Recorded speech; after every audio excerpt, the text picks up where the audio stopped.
तो अभी हमने पहले हिस्से में जो बातचीत की कि किस तरह से अपराधी तैयार होते हैं और कैसे उस पर सबसे पहले परिवार की भूमिका होती है और समाज के लोग उस पर शामिल होते हैं क्योंकि परिवार समाज का हिस्सा है। और जब कोई एक अपराध कोई करता है तो उसको बचाने के लिए समाज के ही विभिन्न अंग वहाँ पर खड़े होते हैं। माँ बाप जमानत लेने पहुँच जाते हैं, समाज में कोई पड़ोसी वकील जो है कचहरी में मदद करता है, वहीं बैठा हुआ कोई न्यायाधीश जो समाज का ही अंग है वही कोई फैसला भी सुना देता है।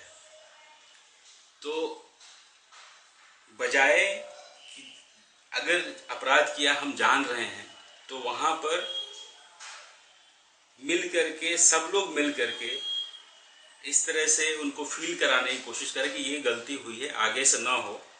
हम वो नहीं करते हैं, हम सब मिल करके मैनेज कर लेते हैं और वो एक न्याय के तौर पे मैनेज हो जाता है। वो अपराध नहीं रहता, वहाँ से न्याय मांग लिया जाता है और न्याय जिसके पास पैसा है उसको आसानी से मिल जाती है।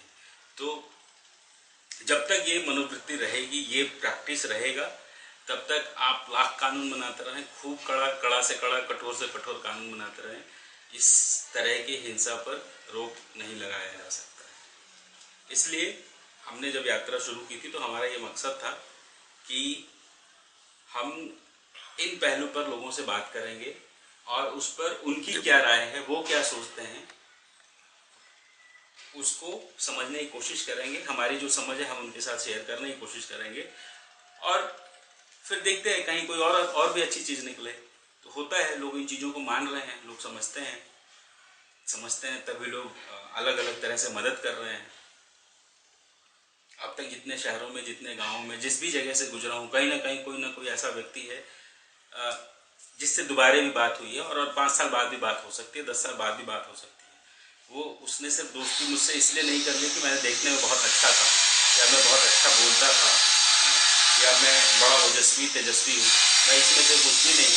मेरे पास एक ऐसा मसला था जो मसला उनके जीवन से जुड़ा था और उस मसले ने उनको करीब लाने की कोशिश की, उसने करीब लाने में मदद की। तो मैं ये मानता हूँ कि राइट फॉर जेंडर फ्रीडम जो है, जेंडर की आज़ादी के लिए जो यात्रा हम कर रहे हैं साइकिल पर, वो यात्रा रोज थोड़ी थोड़ी सफलता लेता रहता है और वही सफलता उसकी ऊर्जा होती है। वरना 23 साल पहले स्कूल छोड़े हो गया था, तब हमने कभी साइकिल चलाई थी। अभी कुछ महीने पहले तक मैं कार चलाया करता था। तो साइकिल से 2000 किलोमीटर की यात्रा अगर मैंने कर ली है तो मुझे लगता है कि वो ऊर्जा इसी समाज ने मुझे दी है, वो यहीं से मुझे रोज़ मिलता है, रोज़ मैं उसको रिन्यू करता हूँ। इसका रिन्यूअल रोज़ होता है। तमाम तरह की जो बातें होती हैं, लोगों का जो मार्गदर्शन मिलता है, लोगों का सुझाव मिलता है, जो कुछ वर्ड ऑफ एप्रिसिएशन होते हैं, वो ताकत देते हैं। और मेरा ये मानना है कि 3 साल अभी तक मैंने ये रखा है, 3 साल में मैं इस देश में लगभग हर राज्य में चला जाऊंगा। हर राज्य की राजधानी और उसके आसपास के इलाके, जो देहात हैं, छोटे शहर हैं, बड़े शहर हैं, उन सबको देखें और वहाँ की प्रैक्टिस को समझें और वहाँ मेरी जो समझ है वो उनको बताएं। जो कहीं और भी मैंने अच्छी चीज़ देखी है वो उनको शेयर करें।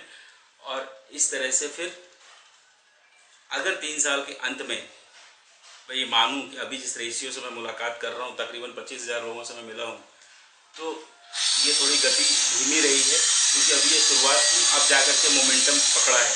पहले मैं दिन में 10 किलोमीटर चला पाता था, अब मैं 60 किलोमीटर और 80 किलोमीटर भी चला लेता हूँ। तो उसी प्रकार अब मेरे लोगों से बात करने का, अपने अंदर कॉन्फिडेंस का जो सवाल है, वो चीज़ें बढ़ी है, वो ज़्यादा मैं और स्पष्ट हुआ हूँ, ज़्यादा कॉम्प्रिहेंसिव हुआ हूँ, ज़्यादा कॉम्प्रिहेंड कर पाता हूँ। तो उसका गति भी पकड़ेगी, साइकिल के पैडल में भी गति पकड़ेगी और मैं 3 साल में पूरा कर पाऊंगा। नहीं हुआ तो थोड़ा और वक्त लगाएंगे। तो 3 साल के अंत में अगर मैं 3 लाख लोगों से मिल पाता हूँ और 3 लाख में से 300 लोग अगर इस बात को समझ पाते हैं या उनके साथ किसी तरह से मिल करके बात करके कोई और नई तरह का विचार आता है, जो विचार फैले, तो उसमें हमको दिक्कत क्या है? यही तो हमारी जीत है। और हम क्या चाहते हैं इसमें? हमको और कुछ नहीं चाहिए। ना मुझे किसी ने भेजा है, ना मैं किसी का एम्प्लॉय हूँ। ये बिल्कुल मेरे अपने अंतःकरण से ये चीज़ आई है। मैं महसूस करता हूँ इस बात को और तरह तरह से मैं इस तरह के प्रैक्टिस को देखता रहा हूँ अपने आसपास, आज भी देखता हूँ। तो अगर थोड़ा बहुत कुछ भी हिल पाया राकेश, जो आपको सुन रहे हैं इस वक्त, उनसे कोई अपील करना चाहेंगे? हम तो यही चाहेंगे कि ये संख्या, अगर मैं अकेला साइकिल पर चल करके मैं इतने लोगों से मिलता हूँ और इतने कॉन्फिडेंस के साथ कह रहा हूँ, तो अगर इस देश के जितने जिले हैं, हर जिले से अगर एक आदमी निकले और एक आदमी अपना 1 साल का वक्त दे, आपको मैं लिख के कह सकता हूँ कि इस देश पे जो जेंडर बेस्ड जो हिंसा है उसमें 80% से ज़्यादा को आप पार कर लेंगे, क्योंकि हर जिले में एक साथ साइकिल चल रही होगी। और मैं इस मिशन को कभी भी बंद नहीं होने देना चाहता। जैसे राजघाट पे बत्ती चलती रहती है, वैसे पूरे देश में चलता रहे हमेशा। कैसे आप किसी चीज़ को आप इस तरह करके आप रोक सकते हैं, ये एक सांस्कृतिक बदलाव हो सकता है। इसके जरिए सिर्फ आप जेंडर के प्रति नहीं, फिर उससे जुड़े तमाम सवालों को, या आपके शिक्षा के सवाल को, आपके स्वास्थ्य के सवाल को, आपकी राजनीति को, आपके समाज को, आपके अर्थशास्त्र को बेहतर करेगा।